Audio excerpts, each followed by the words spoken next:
তো এমন কোনো দিন আমাদের যায়, এটা তো আমার মনে পড়ে না, যেদিন আমি বলি না রব্বির হামহুমা কামা রব্বায়ানি সগীরা। কোথাও না কোথাও যায় তো দোয়া করতে হয়, দোয়ায় তো এই দোয়াটা কমন পড়ি। তা আমাদের বাবা মা এই যে প্রতিদিন আমার সন্তানের কাছ থেকে এই দোয়া পাচ্ছেন, তারা জিতছেন না ঠকছেন? শুধু কি তাই, আমার আর একটু বাড়তি পাগলামিও আছে। মাঝে মধ্যেই আমাদের গ্রামের বাড়িতে আমাদের মাদ্রাসা আছে একটা, এর পেছনে বাবা মার কবর, আমাদের পারিবারিক গুরুস্থান, বাবা মা একসাথে শুয়ে আছেন। মাঝে মধ্যেই দৌড় মারি, ইনশাআল্লাহ কালকেও যাওয়ার নিয়ত করছি, কালকেও যাব। কি করি, যায়া কবর জিয়ারত করি সুন্নত তরিকায়। তারপর কি করি, ওই বাবা মা একসাথে শুয়ে আছেন তো দুইজনের মাথার মাঝখানে যায়া বাচ্চাদের মতো বসা যাই, একদম মাটির মধ্যে বসি। আর মনে মনে চিন্তা করি, হারে চাইলেই তো এখন মাথায় একটু তেল লাগাইয়া দিতে পারবো না, চাইলেই তো একটু মাথাটা টিপে দিতে পারবো না, চাইলেই তো একটু পাওটা টিপে দিতে পারবো না। যা পারবো তাই করি। কি করি, কিছুক্ষণ বসে বসে সেখানে কোরআন আল কারীমের তিলাওয়াত করি, একটু জোরে জোরেই করি। তারা শোনেন কি শোনেন না আমি সেই বিতর্কে যাব না। হ্যাঁ, মাইয়াত আমাদের আওয়াজ শোনেন কি শোনেন না এটা নিয়ে বড় বিতর্ক আছে, আমি সেদিকে যাচ্ছি না। আমি কোরআন শরীফ জোরে জোরে পড়ি। পড়িটা কি করি জানেন, ওঠার সময় শুধু আল্লাহকে বলি, ওগো মালিক, এই যে তোমার কালাম তিলাওয়াত করলাম, ও আল্লাহ, এই মানুষগুলার উসিলায়, এই মানুষগুলার উসিলায় তারা তোমার কালাম শিখাইছে, তাই তিলাওয়াত করলাম। ওগো মালিক, দুনিয়া থেকে বিদায় নেওয়ার সময় আমাকে যারা তোমার সাথে জুড়ে দিয়ে গেছেন, ও আল্লাহ, আজকে তারা এতিম অসহায় হয়ে শুয়ে আছেন। মালিক রব্বির হামহুমা কামা রব্বায়ানি সগীরা, তারা যেন তোমার রহমত থেকে বিচ্ছিন্ন না হয়ে যায়। বলেন আমাদের মা বাবা জিতছেন না ঠকছেন? হ্যাঁ, তো খালি আমাদের মা বাবা জিতছেন এই স্লোগানই দিবেন না, আপনি মা বাবাও জিত। এক নাম্বার দুই, আমার মসজিদের একটা গল্প শোনাই আপনাদেরকে ছোট্ট করে। দেখেন, আমি সায়েন্স ল্যাবরেটরি ধানমন্ডির একদম কলিজা, একসময় ঢাকার কলিজা ছিল, ঢাকার সব বড় শেঠরা ওখানে থাকতো। পরে না গুলশান, বনানী, বাড়িধারা, উত্তরা এগুলো হয়েছে। তো ওই সময়ের একজন পুরান মানুষ তিনি মারা গেছেন, এলাকার খুব প্রভাবশালী ছেলে, আমেরিকার এক ইউনিভার্সিটির প্রফেসর। ভালো করে শোনেন, আমেরিকার এক ইউনিভার্সিটির প্রফেসর ছেলে। বাবার ইন্তেকালের খবর শুনে ছেলে আমেরিকা থেকে রওনা দিছে, হসপিটালে লাশ। ছেলে আসার পর আনুষ্ঠানিকতা, হসপিটালের আনুষ্ঠানিকতা শেষ করে জানাজা আসছে আমার মসজিদে, আমাদের মসজিদে। এলাকার মুরব্বীদের কথা, যেহেতু এলাকার প্রবীণ মানুষ, আমার বাবাও ছিলেন একজন এলাকার প্রবীণ মানুষ, আপনার বাবার সাথে চলতো, জানাজাটা আপনি পড়াইলে ওরা খুশি হবে। তাহলে ঠিক আছে, আমি পড়াব। তো জানাজা পড়াইতে গেছি, ওই ভদ্রলোকের ছেলে যে আমেরিকার এক ইউনিভার্সিটির প্রফেসর, সে আমার পাশে দাঁড়ানো। হঠাৎ দেখে ছেলে হাউমাউ করে কান্না শুরু করছে। আমি অবাক হয়ে তাকায় আছি। কেন? কারণ আমার অবজার্ভ হচ্ছে এই টাইপের মানুষ যারা অনেক লেখাপড়ার জন্য বিদেশ বিদেশ দৌড়াইছে, কেন যেন ওদের কলিজা শক্ত হয়ে যায়, ওদের চোখের পানি শুকায়া যায়, এটাই বাস্তবতা। তো আমি অবাক হচ্ছি, এই মানুষ এখন কেন কান্না করতেছে, সারাদিন কি করছে? তো আমি তাকে কাছে সান্ত্বনার জন্য ডাকছি, ভাই, আমারও বাবা নাই, আপনারও বাবা চলে গেছেন, আমার তো মাও নাই, একসময় আপনিও থাকবেন না, আমিও থাকবো না, সবর করেন, ধৈর্য ধরেন। ভদ্রলোক আমাকে বলেন কি জানেন, হুজুর, বাবা মারা গেছেন, আমি তো সেই জন্যে কান্না করতেছি না। আমি তো আরও অবাক হয়ে গেছি, আরে বলে কি, তো কি জন্যে কান্না করতেছেন? ভদ্রলোক বলে কি জানেন, আমি আমার বাবাকে জিজ্ঞেস করতেছি একটা কথা, বাবা তো জবাব দেন না। কি জিজ্ঞেস করতেছেন? বাবাকে জিজ্ঞেস করতেছি, ওরে বাবা, তোমার জানাজা পড়তে দাঁড়াইছি, বাবা, আমাকে উচ্চ শিক্ষায় শিক্ষিত করার জন্যে তুমি তোমার জীবনের সুখ আনন্দ সব কোরবানি করেছ, আমাকে উচ্চ শিক্ষায় শিক্ষিত করার জন্যে নিজের জীবনের আয় যা আছে সব আমার পেছনে করেছ, হয়তো তুমি সফল হয়েছ, আমাকে উচ্চ শিক্ষায় শিক্ষিত করেছ, কিন্তু বাবা আজকে আমাকে জবাব দাও, তোমার লাশ সামনে, এখন আমাকে জানাজা পড়তে হবে। ও বাবা, এত কিছু পড়াইলা, এত কিছু শিখাইলা, এখন তোমার জানাজায় আমি কি পড়বো? বাবা, এইটা কেন শিখাইলা না, এই জবাব আমাকে দাও। গর্ব করেন না? ছেলে ডাক্তার, ছেলে ইঞ্জিনিয়ার, গর্ব করে।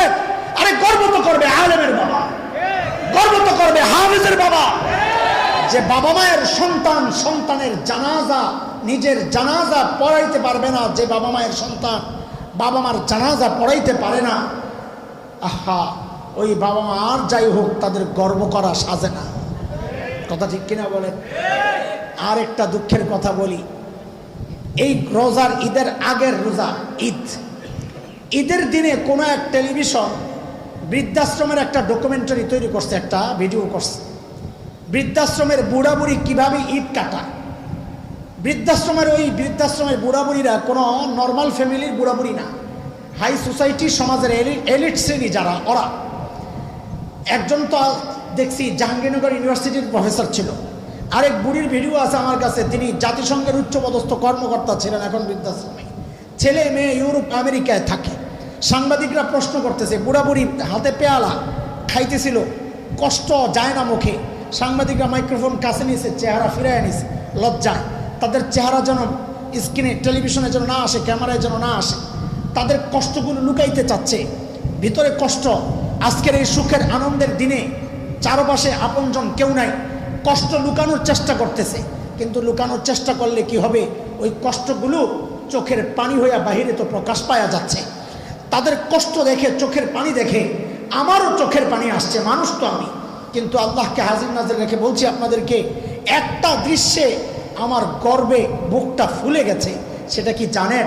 ওই যে বাবা মার সাক্ষাৎকার নিচ্ছিল, ছেলে মেয়ে কি করে, পারিবারিক পরিচয় জানতে চাচ্ছিল, আল্লাহর কসম একজন মা তার পরিচয় দেওয়ার সময় বলেন নাই আমি হাফেজের মা, একজন বাবাও তার পরিচয় দেওয়ার সময় বলেন নাই আমি আলেমের বাবা।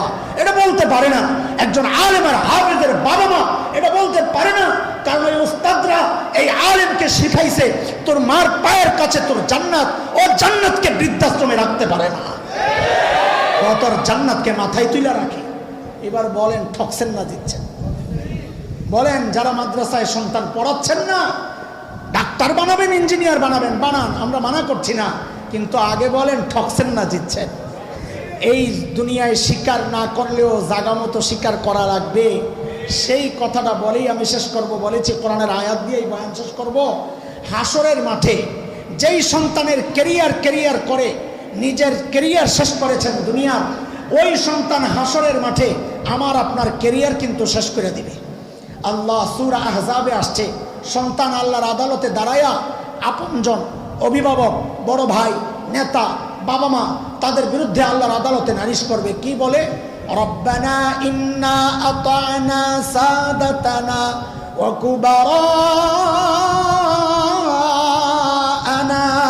ফাআদাল্লুনাস সাবিলা রব্বানা আতিহিম দি'ফাইনি মিনাল আযাব ওয়ালআনহুম লা'নান কাবীরা। আল্লাহ আমার বাবা মা, আমার অভিভাবক, আমার বড় ভাই, আমার নেতা, আমার লিডার, দুনিয়ায় ওদের কথা শুনে চলেছি, মেনেছি, তারা আমাকে পথভ্রষ্ট করেছে। আল্লাহ আজকে আপনার কাছে বিচার দিলাম, ওরা আমার উপর জুলুম করেছে, আল্লাহ বিচার দিলাম। বলে কি বিচার চাও? বলে ডাবল শাস্তি চাই। কি চায়? কে? অধীনস্থ সন্তান, আপনজন, কয় শাস্তি চায়? ডাবল কেন?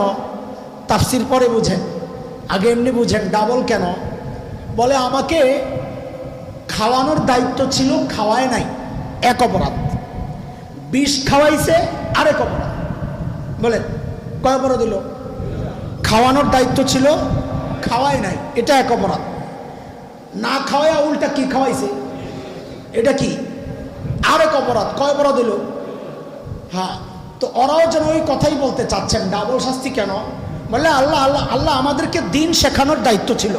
আপনি বলেছিলেন কু আনফুসাকুম ওয়া আহলিকুম নারা, আপনজনকে জাহান্নামের আগুন থেকে বাঁচাও। নবী বলেছেন কুল্লুকুম রা ওয়া কুল্লুকুম মাসউলুন আন রাইয়াতি, প্রত্যেককে তার অধীনস্থ সম্পর্কে জিজ্ঞেস করা হবে। আল্লাহ আমাকে দিন শেখানোর দায়িত্ব ছিল, শেখায় নাই, এক অপরাধ। বদ্দিনই শিখায়া আমাকে নাস্তিকতার দিকে ঠেলে দিয়েছে, আরেক অপরাধ। এই দুই অপরাধের কারণে আমরা ডাবল শাস্তি চাই। হ্যাঁ, আপনি তো আবার রহমান রহিম, দয়াবান আল্লাহ। মা বাবার করুণ চিৎকার চেঁচামেচির দৃশ্য দেখলে আপনার তো আবার মায়া লেগে যাইতে পারে। সন্তানের বলার ঢংটা কি দেখেন, আপনার তো আবার মায়া লেগে যাইতে পারে।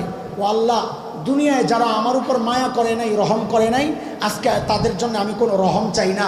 বলে কি চাও? বলে ওয়াল আনহুম লানান কাবীরা, ওদেরকে আপনার রহমত থেকে দূরে, বহু দূরে সরায়া দেন। এই সন্তান রব্বির হামহুমা পড়ার কথা ছিল, রব্বির হামহুমা না বইলা সন্তান বলতেছে লানত লানত ওয়াল আনহুম লানান কাবীরা, ওদেরকে আপনার রহমত থেকে দূরে সরায়। আমাদের বাবা মা যে আমাদেরকে দিন শিখাইছেন, আমরা ঠকছি না জিতছি? কথা বলেন। হ্যাঁ, আমাদের বাবা মা জিতছেন না ঠকছেন? ওনারাও জিতছেন, আমরাও জিতছি। আমরা কেন জিতছি এই কথা বললে অনেকে বলবে নিজের ঢোল নিজে পিটাইতেছে, থাক ওটা বাদ দিলাম। শুধু এতটুকু বলি, দুনিয়ার রাজা বাদশাদের চেয়ারে হয়তো আমরা বসতে পারি নাই, বসতে চাইও না, কিন্তু এটা তো এক চরম সত্য কথা। আল্লাহ তাআলা মানুষের হৃদয়ে আমাদের জন্য যে ভালোবাসা, যে ইজ্জত আল্লাহ মানুষের হৃদয়ে দিয়ে দিছেন, কসম আল্লাহ, দুনিয়ার রাজা বাদশারা এর ধারে কাছেও নাই। জিতছি না ঠকছি? আর বললাম না, আমাদের বাবা মা জিতছেন না ঠকছেন? কেন জিতছেন আমি ছোট্ট একটা সূত্র বলি, শেষ করবো ইনশাআল্লাহ। কেন জিতছেন?